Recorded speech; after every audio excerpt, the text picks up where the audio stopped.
তোমার কারণেই এত পরিপুষ্ট হতে পেরেছি। এটা একটা জাদুর লিচু গাছ।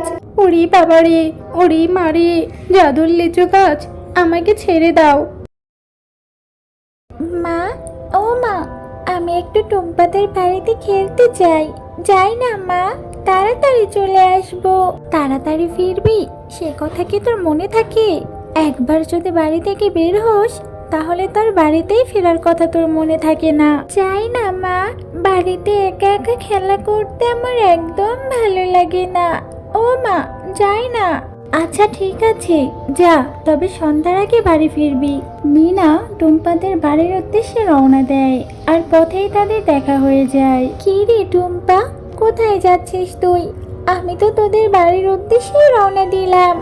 আর তোর হাতে ওটা কি রে টুম্পা? আমার হাতে এটা মরা লিচু গাছের চারা রে মিনা। আজ আমি আর আমার মা মিলে বাগানটা পরিষ্কার করছিলাম, আর তখনই এই চারাটা চোখে পড়লো। মরে গেছে, তাই তো ফেলে দিতে যাচ্ছিলাম। আহারে, মরা চারা গাছটা কত অসহায়। মরে গেছে বলে তাকে এত অবহেলা করতে হচ্ছে। বলি, মুন্নি কাকিমা, গাছটা মরে গেছে তাই কি হয়েছে? আরো কিছুদিন যত্ন নিয়ে দেখো না, যদি জীবিত হয়। আরে মিনা, তুই তো দেখি পাগলের মতো কথা বলছিস। এই মরা গাছটা যত্ন নিয়ে কি হবে? আবার না দিবে পাতা, না দিবে ফল, শুধু শুধু এত অযথা সময় নষ্ট করে কি করব? তোদের মতো আমারও তো সময় নেই, এটাকে বরং আমি ফেলে দিয়ে আসি। না মুন্নি কাকিমা, মরা গাছের চারাটা তুমি ফেলে দিও না। তার চেয়ে বরং এই চারাটা তুমি আমাকে দিয়ে দাও। আমি এটা বাড়িতে নিয়ে গিয়ে রোপণ করে অনেক যত্ন করব। আরে মিনা, সামান্য একটা মরা গাছের জন্য তোর এত দরদ কিসের? আর দরদ হবেই না কেন? তোদের মতো গরিবদের আবার মায়াদয় একটু বেশিই থাকে। আচ্ছা ঠিক আছে, চাচ্ছিস যখন চারাটি নিয়ে যা, যত সব। এরপর মিনা সেই চারা গাছটি নিয়ে বাড়িতে ফিরে যায়। কি রে মিনা, কি ব্যাপার? তুই এত তাড়াতাড়ি ফিরলি যে? আবার তোর হাতে একটা মরা গাছের চারাও দেখছি। এটা দিয়ে আবার কি করবি? মা, আমি আজ টুম্পার সাথে খেলবো না। আর তুমিও এভাবে বলছো এটা মরা চারা গাছ? তো কি হয়েছে, আমি এটাকে অনেক যত্ন করব। দেখবে এটা একদম সতেজ হয়ে যাবে, আর বড় হয়ে ফলও দিবে। আচ্ছা বাবা, ঠিক আছে, তোর যেটা ভালো মনে হয় তুই সেটাই কর। এরপর মিনা সেই মরা লিচু গাছের চারাটিকে রোপণ করে দেয়। আর রোজ মিনা সকাল বিকাল গাছটিতে পানি দেয় আর অনেক যত্ন করতে থাকে।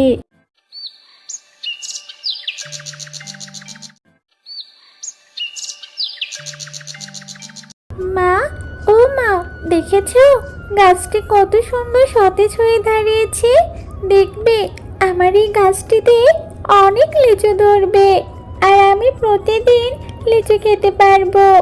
মা, আমি এখন চাই তাহলে পুকুর থেকে কলসি ভরে তোমাকে পানি এনে দেই। এরপর মিনা রান্নাঘর থেকে কলসিটি নিয়ে পুকুর ঘাটে যায়। কি রে মিনা, তুই নাকি মুন্নি বাবুর ফেলে দেওয়া মরা গাছটা নিয়ে গিয়ে রোপণ করেছিস? তা বলি, গাছটা তো কি নিচু দিয়েছে নাকি? যত সব আজাইরা কাজ, তোদের মতো ছোট লোকদের দ্বারাই সম্ভব। মরা গাছের আবার এত যত্ন নিতে হয় নাকি? ফেলে দিলেই হয়ে যায়।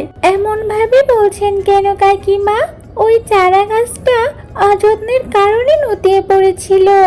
এখন আমি ওটাকে পানি দেই আর অনেক যত্ন করি। গাছটা অনেক সতেজ হয়েছে। আমাদের বাড়িতে এসে দেখে যাবেন গাছটাকে। হ্যাঁ রে মিনা, আমার তার খেয়ে দিয়ে কাজ নেই যে ওই গাছটা দেখতে যাব, তাও আবার তোদের বাড়িতে। তুই বরং পানি নিতে এসেছিস, পানি নিয়ে চলে যা। এরপর মিনা পানির কলসি নিয়ে বাড়ি ফিরে আসে। মা, এই যে নাও তোমার পানির কলসি। আমি একটু টুম্পাদের সাথে খেলতে যাই, অনেক দিন হয়েছে ওদের সাথে দেখাও করি না। আরে মিনা, অনেকদিন পরে তোকে দেখলাম। তুই এখন কোথায় থাকিস? সারাদিন কি ওই মরা গাছটার যত্ন নিস? তুই তো এখন আমাদের সাথে খেলতেও আসিস না রে। হ্যাঁ রে টুম্পা, জানিস তোদের সেই মরা চারা গাছটাকে আমি যত্ন করতে চারাটা একদম সতেজ হয়ে দাঁড়িয়েছে। আয় দেখবি আমাদের বাড়িতে। না রে মিনা, আমাদের এত আজাইরা কাজ নাই তোর সেই গাছটা দেখার। তুই আমাদের সাথে খেললে খেল, না হলে চলে যা। আর আমাদের সাথে না খেললে তুই বরং সেই মরা চারা গাছটারই যত্ন নে। এরপর মিনা মন খারাপ করে সেখান থেকে চলে আসে আর সেই চারা গাছটির রোজ যত্ন নিতে থাকে। আর অল্প কিছুদিনের মধ্যে চারা গাছটি বড় হয়ে অনেক লিচু ধরতে থাকে। মা, ও মা, দেখো আমাদের সেই চারা গাছটি কত বড় হয়েছে, আবার লিচুও ধরেছে। মা, আমি এখন রোজ লিচু খেতে পারবো। হ্যাঁ রে মিনা, গাছটির জন্য আমিও তোকে অনেক বকেছি, কিন্তু গাছটি এত তাড়াতাড়ি বড় হলো, আবার গাছটিতেও লিচুও ধরেছে। আর এখন থেকে তুই রোজ লিচু খেতে পারবি। মিনা, তুমি অনেক ভালো, তুমি আমার অনেক যত্ন করেছো। আমি তোমার কারণেই এত পরিপুষ্ট হতে পেরেছি। এটা একটা জাদুর লিচু গাছ। আর হ্যাঁ, এই গাছের লিচু কখনোই শেষ হবে না। এই লিচু বিক্রি করে তোমরা তোমাদের সংসার ভালোভাবে চালাতে পারবে। এরপর মিনার মা সেই লিচুগুলো বাজারে বিক্রি করতে নিয়ে যায়। কিরে শেফা শিয়ালিনী, তুই এত লিচু কোথায় পেলি? আর লিচুগুলো তো বেশ বড় আর টাটকা। তোদের বাড়িতে তো কোনো লিচু গাছ ছিল না, তাহলে এত লিচু তুই কোথায় পেলি রে? মুন্নি ভাবি, আমার মেয়ে মিনা কোথা থেকে যেন একটা মরা গাছের চারা নিয়ে এসেছিল, আর সেটাকে রোজ পানি দিয়ে যত্ন করত। গাছটি অনেক পুষ্ট হয়, আর কিছুদিনের মধ্যে গাছটি বড় হয়ে লিচু দেওয়া শুরু করেছে। আর সেই গাছের লিচুই আমি বিক্রি করতে এনেছি। আর সে কথা শুনে মুন্নি শিয়ালেরই মিনাদের বাড়িতে আসে।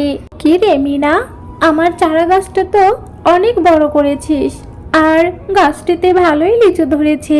এই গাছটি আমার, আর সব লিচুও আমার। আমি এখনই সব লিচু পেরে নিয়ে যাব। এরপর মুন্নি শিয়ালিনী গাছটির কাছে যেতেই গাছটি মুন্নি শিয়ালিনীকে শক্ত দিতে থাকে।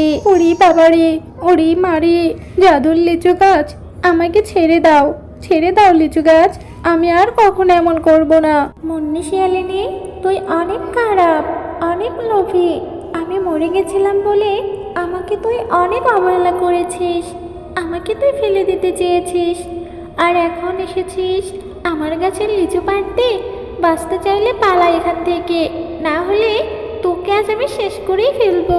ঠিক আছে জাদুর লিচু গাছ, আমি এখনই এখান থেকে চলে যাচ্ছি, আমি আর কখনো আসবো না। কথা বলে মুন্নি শিয়ালিনী সেখান থেকে চলে যায়। হ্যালো বন্ধুরা, গল্পটি ভালো লেগে থাকলে চ্যানেলটি সাবস্ক্রাইব করে দিবেন এবং পাশে থাকা বেল আইকনে প্রেস করে আমার পাশেই থাকবেন। ধন্যবাদ।